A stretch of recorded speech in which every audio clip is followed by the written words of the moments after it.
Pertama kali manusia nanti di akhirat yang dihisab, diperiksa, ditanyakan amalnya itu adalah sholat. Jika sholat itu ditemukan sempurna, tanpa kosong, dilaksanakan kewajiban sholat dengan sepenuhnya, maka sholat tersebut diterima oleh Allah Ta'ala. Baru ibadah-ibadah yang lain diperiksa oleh Allah.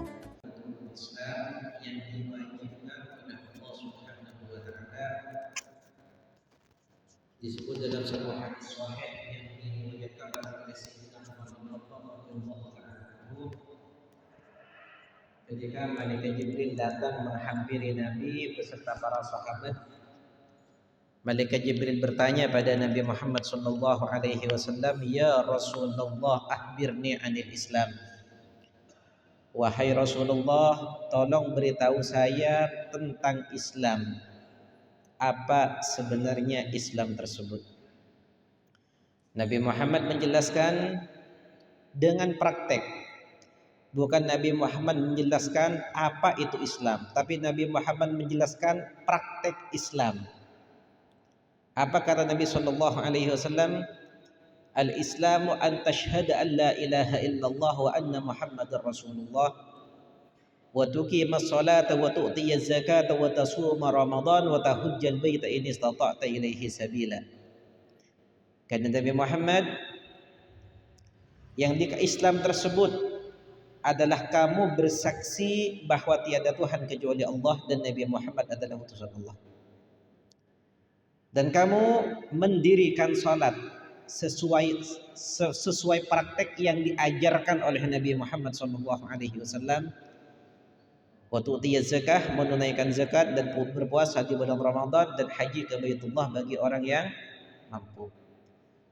Salat itu termasuk dari salah satu rukun Islam, dan istimewanya salat daripada ibadah-ibadah yang lain.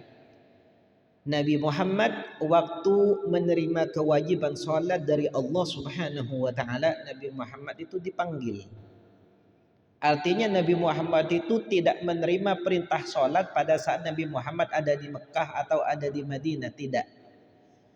Tapi dihormati Nabi Muhammad, dijemput Nabi Muhammad, sehingga Nabi Muhammad dipanggil pada malam Isra wal Mi'raj. Dan kejadian yang luar biasa pada saat malam Isra Mi'raj, al-Isra wal Mi'raj, dari Mekah ke Baitul Maqdis, dari ke Baitul Maqdis bertemu dengan para nabi, melewati 7 langit, sampai melewati aras kursi, sampai ke Sidratul Muntaha, sampai menghadap Allah Subhanahu wa Ta'ala. Sebenarnya kepentingannya cuma satu. Apa? Nabi Muhammad diperintahkan untuk salat. Itu yang pertama, memang untuk menghibur Nabi Muhammad.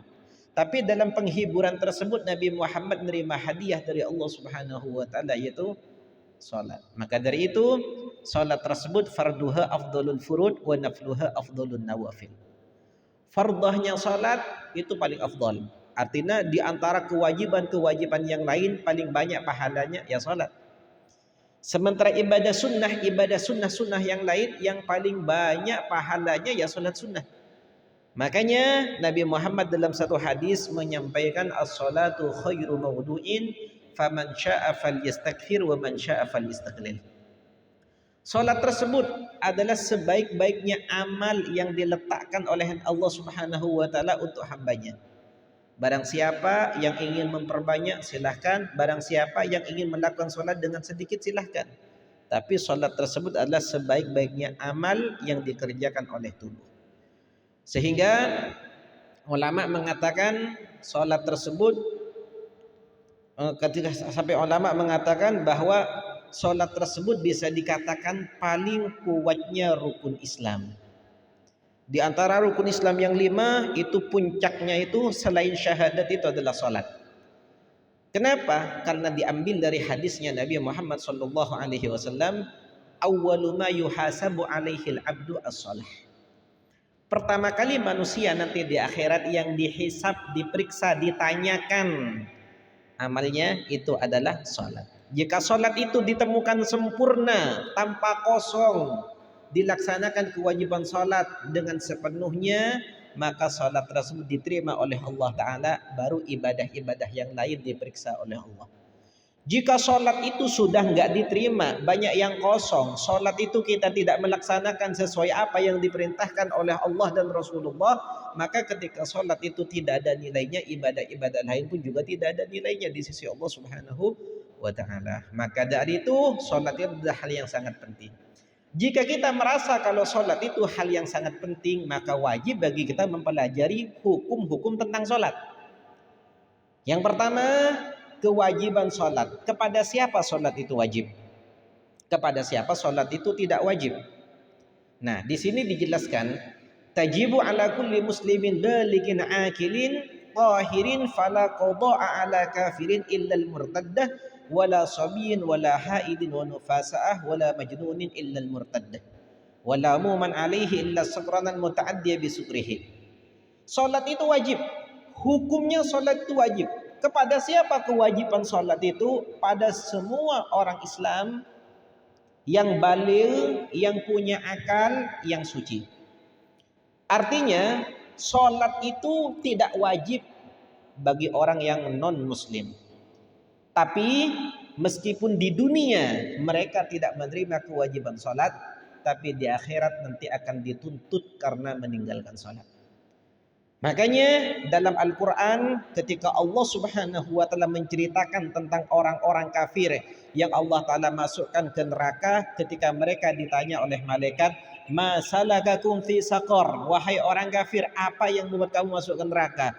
Qalu, mereka menjawab, lam naku minal musallin, karena kita tidak melaksanakan salat. Jadi meskipun dia tidak menerima kewajiban, tapi di akhirat ada tuntutan karena meninggalkan salat. Yang kedua, balighin yang baligh.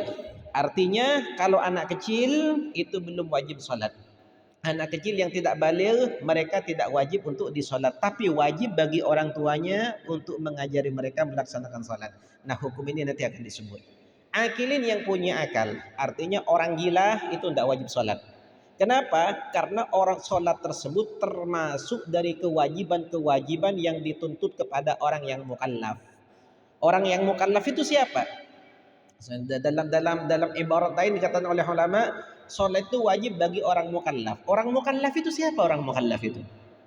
Orang mukallaf itu orang yang baligh, yang punya akal, yang panca indranya lengkap, dan sampai pada dia bahwa sholat itu hukumnya wajib. Artinya seandainya ada orang misalnya dia tidak punya akal atau dia tidak baligh, maka dia tidak wajib sholat. Begitu juga orang yang panca indranya tidak lengkap. Seperti ada orang misalnya buta tuli bisu atau buta tuli lah. Ada orang buta tuli itu tidak wajib bagi dia sholat. Kenapa? Karena dia nggak bisa mempelajari sholat dengan melihat, juga dia nggak bisa mempelajari sholat dengan mendengar. Sehingga bagi dia tidak wajib sholat. Kenapa? Karena dia tidak bisa mempelajarinya. Terus wabuluhud dakwah, sampai pada dia kalau sholat itu hukumnya wajib. Seandainya ada orang pedalaman, misalnya ada orang pedalaman, kalau di zaman ini dia itu tidak punya HP, atau orang mu'allaf baru masuk Islam tapi belum tahu tentang Islam sebenar-benarnya, atau dia itu hanya mendengar kalau Islam itu adalah agama yang paling benar, tapi dia nggak tahu kalau dalam Islam itu ada hukum wajib sholat, atau dia sama sekali tidak kenal sama agama sama sekali, maka bagi dia sholat itu hukumnya tidak wajib karena dia itu dianggap tidak mukallaf. Kenapa tidak mukallaf? Karena dia nggak tahu. Kalau sholat itu hukumnya wajib, dia nggak tahu karena belum sampai pada dia ajakan atau pemberitahuan dari ulama atau orang Islam yang lain yang menyampaikan kalau sholat itu hukumnya wajib. Itu bulughud dan ini bulughud dakwah, sampainya ajakan atau sampainya Islam pada seseorang itu adalah syarat agar dia tersebut menerima kewajiban-kewajiban dari Allah Subhanahu wa Ta'ala. Allah Subhanahu wa Ta'ala menyampaikan dalam Al-Qur'an, "Wa ma kunna mu'adzibina hatta nab'atha rasula." Saya tidak menyiksa siapapun golongan yang belum sampai pada mereka utusan atau ajakan dari para utusan. Sehingga disimpulkan oleh ulama di zaman Nabi Muhammad SAW ada orang non Muslim tapi dia selamat. Di zaman Nabi orang tidak Islam tapi dia selamat. Siapa dia? Dia adalah orang yang nggak tahu, hidup di zaman Nabi tapi dia nggak mendengar tentang Nabi Muhammad. Dia nggak sama sekali belum pernah mendengar tentang Islam. Artinya belum sampai pada dia ajakan Islam. Sehingga dia wafat pada saat di zaman Nabi Muhammad tapi dia belum tentu tahu sama sekali tentang Islam. Maka dia dikatakan orang yang selamat. Apalagi hanya sekedar sholat, Islam saja itu dianggap selamat. Makanya orang mukallaf tersebut adalah orang baligh, punya akal dan panca inderanya lengkap, dan juga sampai pada dia bahwa hukum sholat tersebut ini wajib. Nah, di sini dikeluar hukum dari ulama. Fala qada'a ala kafirin illal murtaddah. Yang dimana sholat tersebut tidak wajib kepada orang kafir asli, nggak wajib. Makanya seandainya ada orang kafir masuk Islam, maka tidak wajib qada bagi orang kafir. Orang kafir masuk Islam setelah umur 50 tahun. Apakah sebelum-sebelumnya itu dia wajib mengqada salatnya? Tidak wajib qada. Dikatakan oleh Nabi Muhammad, al-Islamu yajubbu ma qablahu. Islam tersebut bisa menghapus atau bisa memotong segala sesuatu sebelumnya. Artinya kalau orang non muslim kafir asli belum pernah masuk Islam sama sekali, kemudian dia masuk Islam, maka semua perilaku buruk sebelumnya itu dimaafkan oleh Allah Subhanahu wa ta'ala. Wa hakadha illal murtad, kecuali orang murtad. Orang murtad tetap wajib salat, wajib qada.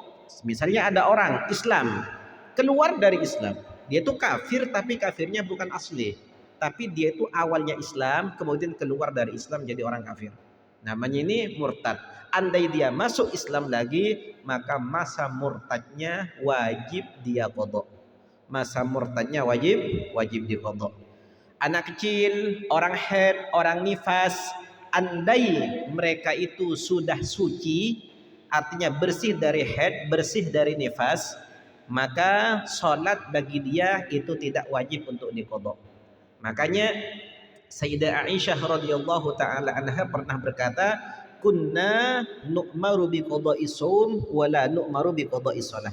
Kita perempuan diperintahkan oleh Allah Subhanahu wa taala untuk mengqada salat, dan kita tidak diperintahkan oleh Allah kita diperintahkan oleh Allah taala untuk mengqada puasa, dan kita tidak diperintahkan oleh Allah Subhanahu wa taala untuk mengqada salat. Tapi nih, ada satu pembahasan yang sangat penting khusus perempuan, secara khusus perempuan dan secara umum untuk laki-laki. Apa? Terkadang ada perempuan itu haid, ketika waktu masuk dia haid, belum sempat sholat. Ada perempuan haid, belum sempat dia sholat, sudah masuk waktu duhur, dia belum sempat sholat, dia haid. Yang jadi pertanyaan, duhurnya ini wajib qada apa enggak? Itu. Terkadang juga ada perempuan ini haid, akhir waktu dia itu haidnya terputus, belum mandi 1 menit atau 2 menit sudah masuk waktu asar. Ini kan tadi waktu darahnya putus, masih sisa waktu kan sedikit. Nah setelah itu waktu sudah keluar. Untuk yang ini, sholat ini wajib qada enggak pada perempuan? Nah itu dibahas oleh ulama dengan pembahasan turuwul mani wa zawalul mani. Nah kita membahas awal waktu dulu. Misalnya sekarang kita bahas waktu duhur. Misalnya masuk waktu duhur, setelah beberapa waktu perempuan itu haid. Nah setelah haid, suci dari haid, sholat yang ini wajib qada apa enggak? Dibahas oleh ulama, seandainya waktu jarak dari masuknya waktu sampai haid, waktu ini andai diisi sholat cukup apa enggak? Tidak cukup. Oh berarti sholat ini tidak wajib qada. Tapi andai waktu yang sedikit ini andai diisi sholat itu cukup, berarti waktu sholat yang ini itu wajib untuk diqada. Itu dikatakan masalah turuwul mani, datangnya sesuatu yang menghambat atau yang mencegah wajibnya sholat setelah masuknya waktu. Yang kedua, dikatakan zawalul mani, hilangnya sesuatu yang menghambat sahnya sholat di akhir waktu. Misalnya duhur, misalnya duhur.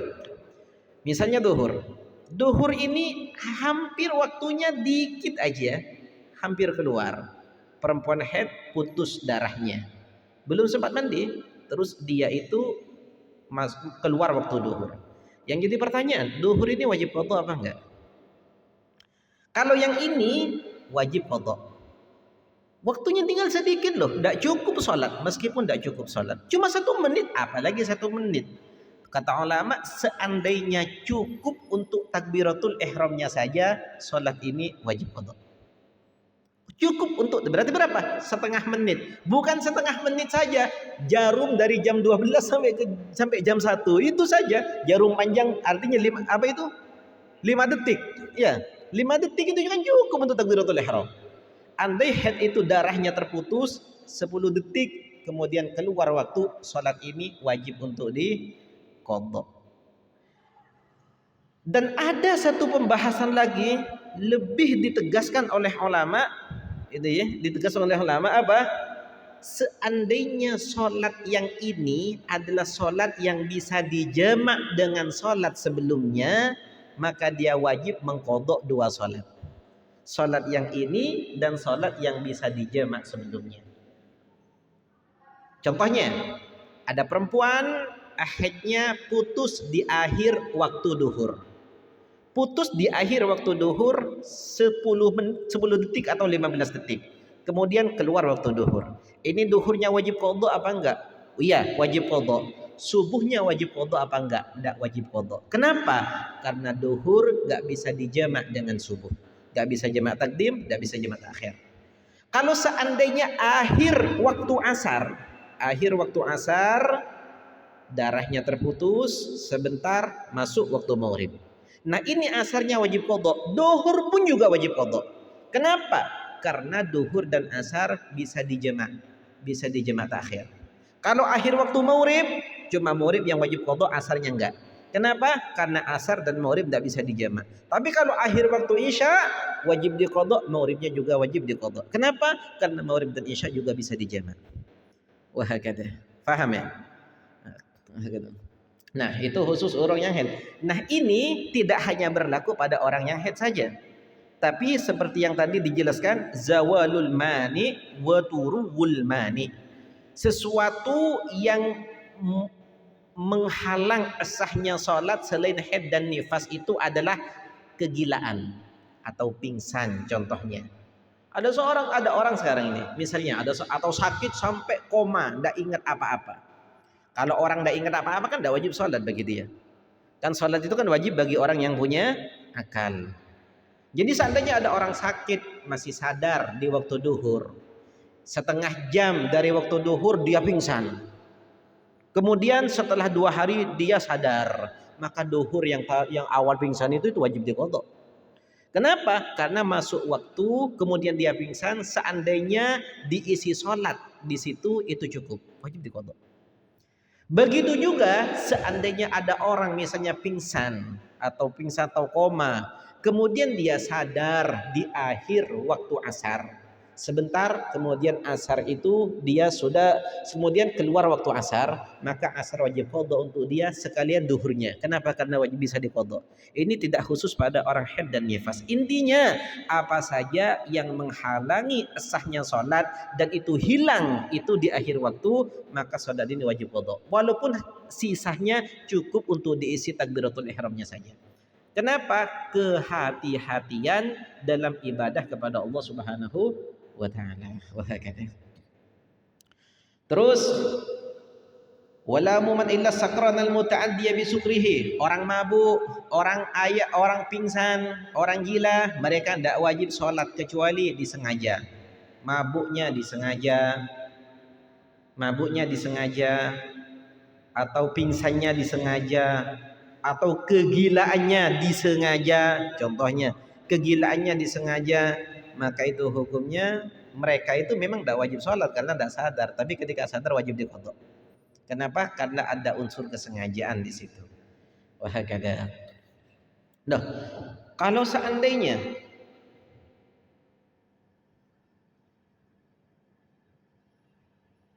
Kalau seandainya oh, itu.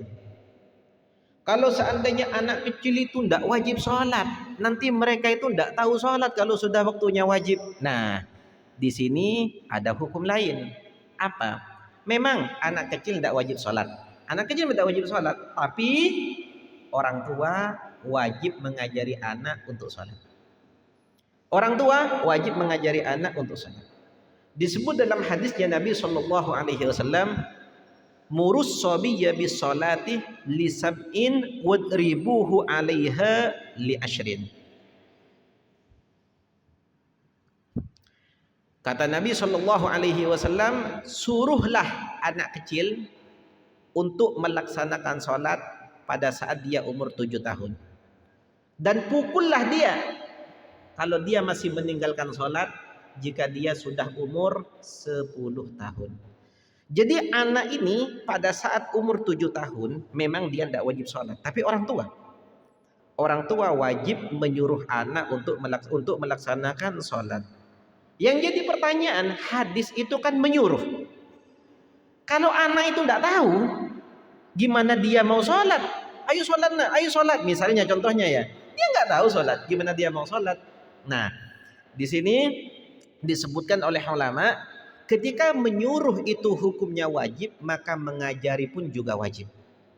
Artinya, andai ada orang tua tidak mengajari anaknya sholat pada saat umur 7 tahun, entah dia mengajari sendiri atau dipasrahkan pada ustadz atau seorang guru untuk mengajari anak itu pada saat umur 7 tahun, maka dia tidak mengajari, maka hukumnya dosa orang tua tersebut. Dosa. Kenapa? Karena kewajiban memang ditunjukkan pada orang tua. Wah, kata. Artinya jika ada seorang anak kecil 7 tahun, 8 tahun, subuh orang tuanya bilang, udah lagi pula dia masih kecil, dia usah dibangunin sholat. Siapa yang dosa? Orang tuanya. Oh misalnya anak kecil melakukan apa? Hal-hal kewajiban yang dia tinggalkan. Contohnya duhur atau ibadah yang lain. Udah gak usah diajari. Lagi pula masih umur 7 tahun kok. Gak usah diajari. Lagi kalau sudah tua nanti dia belajar sendiri. Dosa orang tuanya kalau seperti itu. Kenapa? Karena anak itu wajib disuruh dan mereka nggak mungkin bisa kalau mereka nggak diajari. Sehingga mengajari mereka itu hukumnya wajib. Al-Imam Syekh Zainuddin Al-Malibari dalam kitab Fathul Mu'in, beliau menjelaskan bahwasanya anak itu wajib disuruh melaksanakan sholat. Juga wajib diajari untuk sholat. Bahkan wajib anak tersebut dilarang untuk melakukan hal-hal yang haram. Misalnya anak tersebut ghibah atau suka mencaci maki, atau ucapan anak dari kecil itu adalah ucapan yang kotor. Andai orang tua mengucapkan itu dosa, karena dia anak kecil nggak dosa, wajib orang tua dari situ harus menghalanginya. Kenapa? Agar anak itu terdidik dengan pendidikan takut dosa. Agar anak itu terdidik dengan kebiasaan melaksanakan kewajiban. Jadi, biasa anak kecil, nanti sudah berhenti sendiri, yang penting dia sholat, tidak cukup para hadirin, tidak cukup. Artinya wajib suruh dia sholat. Agar terdidik, tamrinan lil ibadah kata ulama, agar terbiasa dia terdidik dengan ibadah. Juga wajib diajari, karena menyuruh itu tidak bisa kalau tidak diajari. Juga wajib menghalangi mereka, wajib juga melarang mereka melakukan sesuatu yang haram, agar mereka terdidik dengan pendidikan takut sama yang namanya haram. Soalnya kalau kebiasaan dari kecil, andai dia nanti umur 10 tahun, andai dia umur 15 tahun, apalagi umur 7 tahun, dia tahu haram tapi dia nggak bisa meninggalkannya. Kenapa? Karena kebiasaan. Karena kebiasaan. Bukan mereka nggak takut sama dosa. Orang itu banyak, bahkan di zaman kita sekarang ini, bukan orang tidak takut dosa loh. Banyak orang yang tahu dosa. Tahu dosa, takut sama dosa, takut sama siksa kubur. Kenapa nggak meninggalkannya? Salah satu faktornya adalah kebiasaan. Sehingga kalau tidak biasa, itu nggak enak. Kebiasaan. Makanya anak kecil itu harus dididik sejak kecil agar tua-tuanya jadi kebiasaan. Wahakada. Wadribuhu 'alaiha li ashrin. Jika anak kecil sudah umur 10 tahun, dia sudah disuruh dan tetap dia meninggalkan sholat, wajib dipukul. Wajib dipukul. Andai ada pertanyaan, wah kalau sekarang mukul anak kena pidana, kan gitu kan ya? Sekarang itu mukul anak kena pidana. Kalau saya mukul anak kena pidana, kalau enggak mukul anak pidana akhirat, gimana ini? Betul ya? Oh ya, langsung silakan silakan.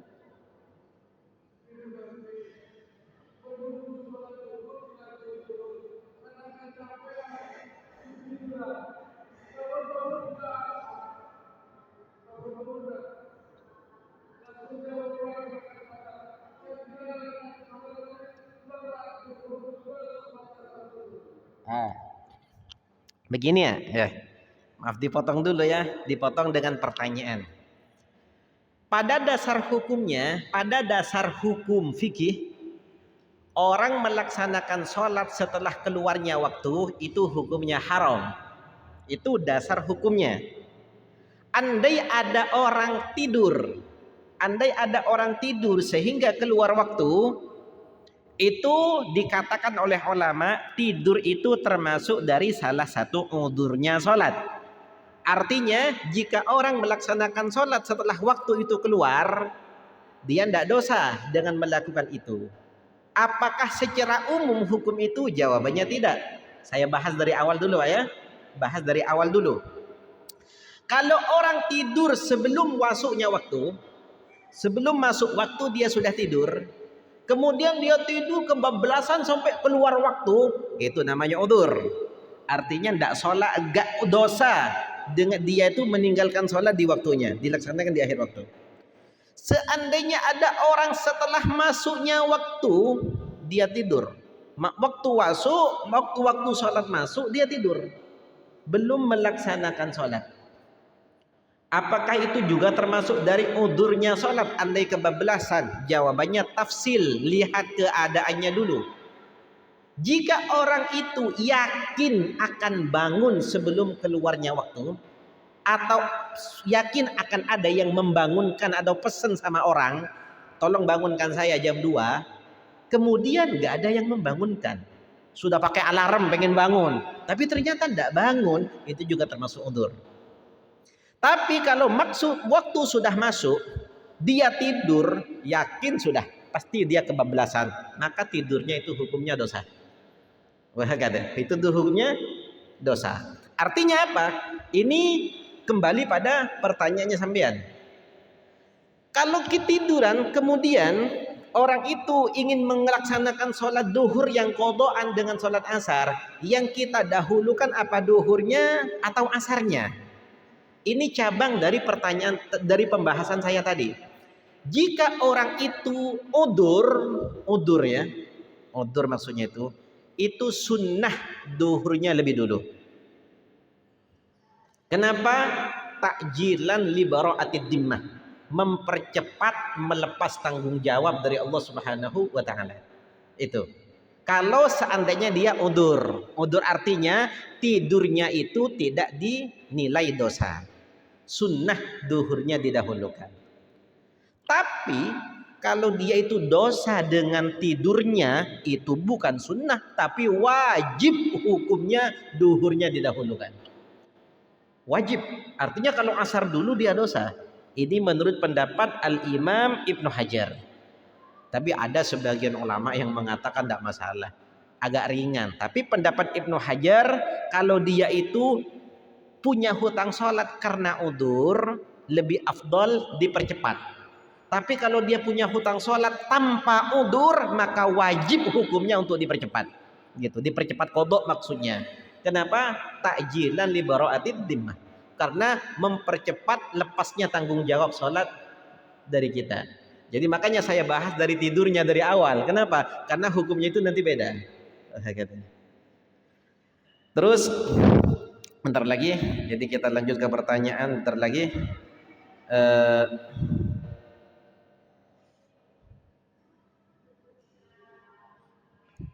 Setelah anak umur 10 tahun wajib dipukul. Nah, jadi gini, seperti yang tadi saya jelaskan itu. Kalau kita mukul, kita kena pidana.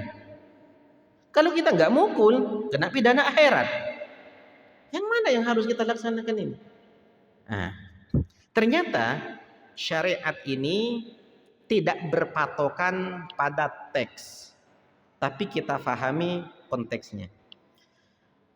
Kenapa Allah Subhanahu Nabi Muhammad menyuruh anak ketika umur 10 tahun untuk dipukul kalau tidak sholat?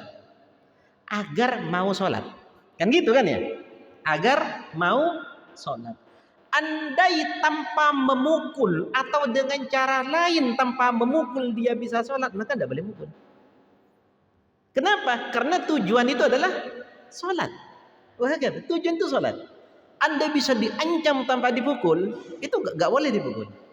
Anda bisa ditakut-takuti dengan hal lain tanpa dipukul, maka nggak boleh dipukul. Kalau seandainya nggak ada jalan lain kecuali memukul, itu ada batasan dalam syariat. Apa? Darban ghairu mubarrihin. Pukulan yang tidak menyisakan bekas. Bukan pukulan sepuasnya. Itu bukan. Karena pukulan itu dikatakan ulama-ulama darbu ta'dibin la darbu ta'dzibin. Kita pukul itu mendidik bukan menyiksa. Kan gitu kan ya? Memukul itu untuk mendidik, bukan menyiksa. Kalau seandainya anak itu tetap tidak mau sholat kecuali kita pukul sampai keluar darah, sudah berhenti. Yang penting kita sudah melaksanakan kewajiban. Wah, kata. Jangan sampai kita ingin melakukan kewajiban dengan kita melakukan dosa. Jangan sampai seperti itu. Makanya, kenapa kok kita harus didik sejak dini agar tidak sulit ketika sudah tua? Wah, kata. Sampai kapan kita harus menyuruh? Kita punya anak 7 tahun. Sampai kapan kita harus menyuruh? Tiap hari. Tiap sholat wajib kita menyuruh. Sampai kapan? Sampai anak itu baligh. Ketika anak sudah baligh, sudah pinter, nah kewajiban kita itu sudah lepas. Kewajiban menyuruh, mengajari dan mendidik. Artinya yang menerima kewajiban ketika sudah baligh dia sendiri sudah. Nah, sebelum baligh kita yang menerima kewajiban. Setelah baligh dia sendiri yang menerima kewajiban. Jadi kewajiban kepada orang tua berpindah dipikul pada dirinya sendiri. Wah, kada. Cuma setelah baligh itu ada juga efek positif dan negatif dari sebelum balighnya. Artinya apa? Ketika orang tua sudah mendidik anak dari kecil, dia sudah memenuhi kewajiban. Setelah baligh anak itu tidak mau sholat. Apakah orang tua itu dosa apa enggak? Tidak. Karena kewajibannya sudah dipenuhi. Hanya saja kewajibannya bukan menyuruh lagi, bukan menyuruh sekarang ini, tapi kewajibannya kalau sudah baligh adalah amar ma'ruf nahi mungkar. Sudah bukan kewajiban yang itu, bukan mengatasnamakan orang tua, tapi mengatasnamakan amar ma'ruf nahi mungkar kalau sudah baligh, karena sudah sendiri-sendiri. Wah, tapi kalau tidak dididik dari kecil nggak dididik, sampai balik terbiasa tidak sholat. Nah, di situ orang tua yang dituntut, karena tidak sholatnya efek dari buah dari masa kecilnya. Wah, kada. Terus dia itu dituntut oleh Allah Subhanahu wa taala orang tuanya. Makanya ada satu riwayat yang dijelaskan oleh Nabi Shallallahu alaihi wasallam, ada orang tua ketika amalnya ditimbang, maka amal baik lebih berat daripada amal buruk sehingga dia masuk surga. Sampai ke pintu surga ada orang yang memanggil, "Ya Allah, tolong berhenti. Jangan masukkan dia dulu ke surga." Ketika noleh ternyata anaknya dan istrinya. Ya Allah, ini anak saya, ini istri saya. Anak saya, istri saya. Apalagi yang belum saya penuhi kewajiban saya kepada mereka. Semuanya sudah saya penuhi, ya Allah. Uangnya, kemauannya, HP-nya, bajunya, keinginannya sudah disekolahkan tinggi-tinggi, pekerjaannya, semua keperluannya sudah saya nikahkan. Apalagi? Jawab itu si anak, "Ya Allah, dalam hal ini iya, tapi saya tidak bisa sholat karena nggak diajari sama bapak. Saya nggak tahu ngaji, ya Allah, karena nggak diajari sama bapak. Saya melakukan dosa, tapi saya nggak tahu kalau itu dosa. Kenapa? Karena bapak tidak pernah ngasih tahu saya kalau itu dosa. Sehingga dengan itu semua saya termasuk dari ahli neraka gara-gara dilantarkan sama bapak. Saya masuk neraka gara-gara bapak, jadi saya mau tarik bapak ke neraka juga. Wah, gitu. Tuh. Semoga kita dijadikan orang yang selamat oleh Allah Subhanahu wa taala. Mungkin ada pertanyaan?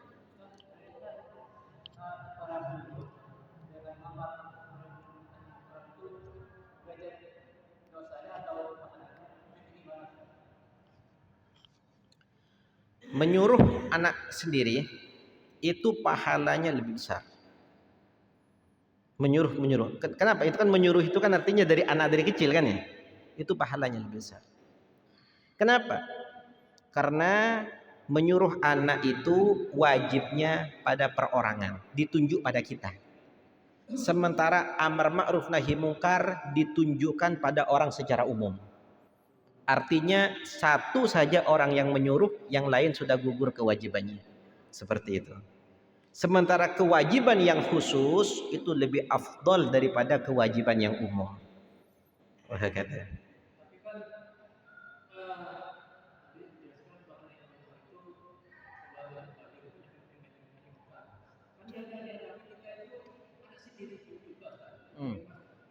Iya, anak sendiri. Hatta sudah tua pun juga anak sendiri. Cuma kewajibannya itu, kewajiban sholat itu sudah bukan pada kita, tapi dipikul untuk dia sendiri. Kan gitu kan ya kewajibannya ya. Nah, andai dia masih nggak sholat, wajib di kita menyuruh.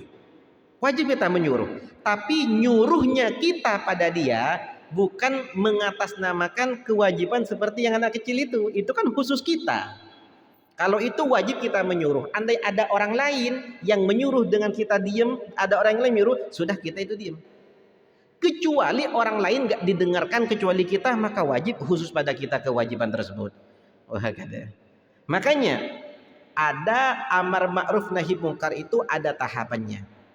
Disebut oleh Nabi Shallallahu Alaihi Wasallam, man ra'a minkum mungkaron falyughayyirhu biyadihi fa illam yastati' fa bilisanihi fa illam yastati' fa biqalbihi wa dzalika adhaful iman.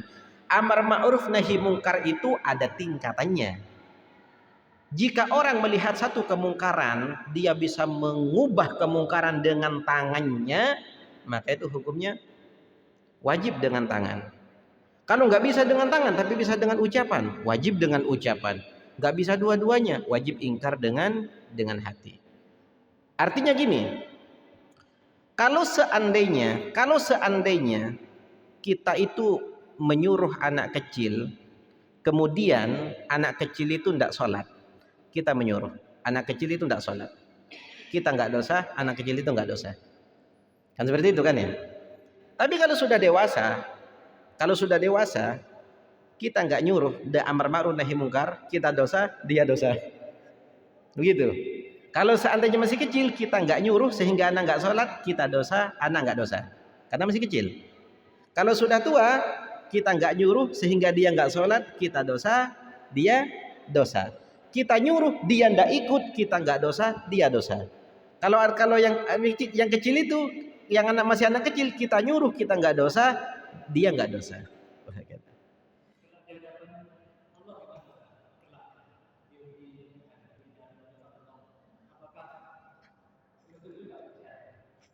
Kalau di hadapan Allah Subhanahu wa taala, ya, kalau kita ngambil dari hadis-hadis yang ada, kalau anak kecil, anak kita, sejenak kita, nggak kita didik, maka kita dituntut secara khusus.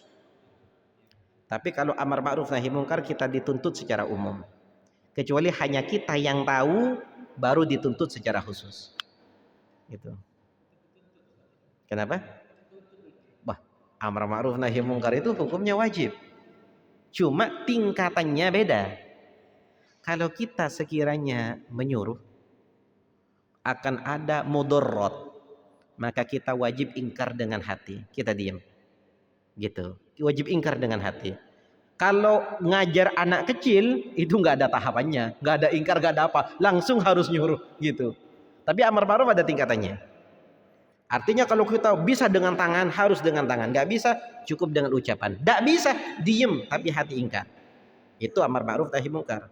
Kalau nyuruh anak kecil nggak ada tahapannya, harus nyuruh gitu, nggak ada tingkatannya. Makanya terkadang ada dosa yang kita lakukan bukan karena perbuatan kita. Apa? Karena hati kita. Kita nggak melakukan apa-apa, tapi kita dosa. Kenapa? Kita melihat maksiat, hati kita itu tenang-tenang saja. Sementara orang ketika melihat maksiat tidak bisa untuk merubahnya, wajib hati ini ingkar. Wajib hati ini merasa tidak suka. Oh, kata. Sehingga ada dalam hadisnya Nabi Shallallahu Alaihi Wasallam, ada orang di timurnya bumi dibunuh, orang yang di baratnya bumi kena dosanya juga. Kenapa? Karena tidak mengingkarinya. Wah, kata. Kan tidak mengingkarinya. Ada yang lain?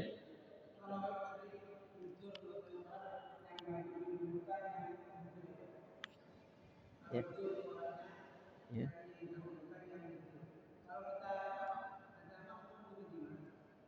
Kita ada makmum.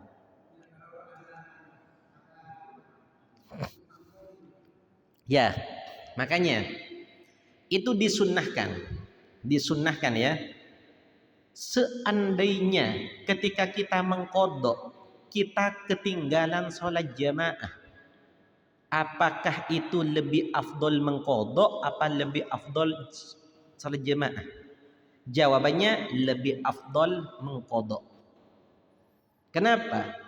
Karena kita ketinggalan jamaah, kita nggak punya hutang kepada Allah. Tapi kalau kita nggak mengkodok, kita punya hutang kepada Allah. Wah, kata. Gitu. Dan jamaah bisa disusulkan selama waktu masih ada. Artinya kita bisa ngajak orang atau nunggu orang lain agar sholat jamaah. Begitu. Tapi kalau untuk mengkodok nggak bisa. Mau nunggu siapa? Seperti itu. Jadi kalau kita membahas yang lebih afdol, kalau kita bahas yang lebih afdol. Jadi meskipun wah, kalau saya ini kodok nanti ketinggalan jamaah. Kalau kita bahas yang lebih afdol, itu yang udur. Kalau yang tanpa udur wajib hukumnya. Kalau yang tanpa udur, artinya tidak ada udur dia tidak sholat, wajib hukumnya. Tapi kalau ada udur, sunnah hukumnya. Tapi andai orang itu ingin mendahului, saya pengen dapat dua-duanya, saya pengen sholat jamaah kemudian mengkodok, tidak apa-apa juga, tidak masalah. Itu hanya sekedar sunnah kok, dan yang lebih afdol. Alasannya agar kita cepat terbebas, karena kita nggak tahu umur kita sampai mana. Gitu. Ada yang lain? Silakan.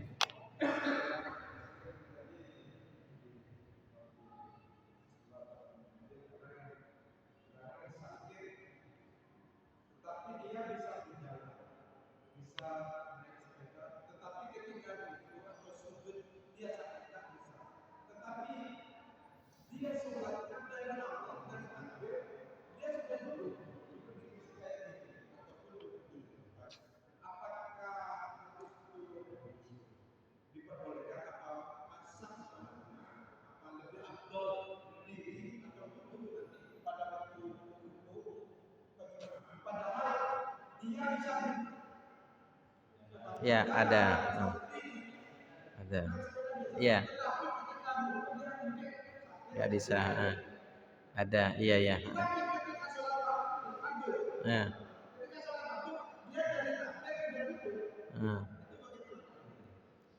Jawabannya tidak sah. Tidak sah. Kenapa? Karena dia yang nggak bisa rukuk sujudnya, bukan berdirinya. Yang udur itu apa yang tidak dia bisa.